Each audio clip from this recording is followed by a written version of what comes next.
আসসালামু আলাইকুম রহমতুল্লাহ। আমরা ভোলা থেকে বরিশালের দিকে রওনা করেছি। দেখুন, লঞ্চের উপরে পানির ট্যাঙ্কি, এসি। হ্যাঁ, পানির ট্যাঙ্কি আছে, এসিও লাগিয়েছে। ভেতরে মানে ইলাহি কাণ্ড কারখানা। দেখুন, এর মাছ ধরছে। এই যে নৌকা নৌকা মাছ ধরছে। নদী সামনে দেখুন, অনেক বড় একটি জাহাজ।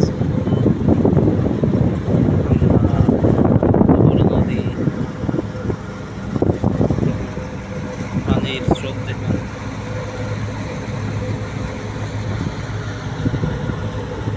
মাশাআল্লাহ, এদিকে চর জেগে গেছে, চর পড়ে গেছে এদিকে। এখন তো পানি কম।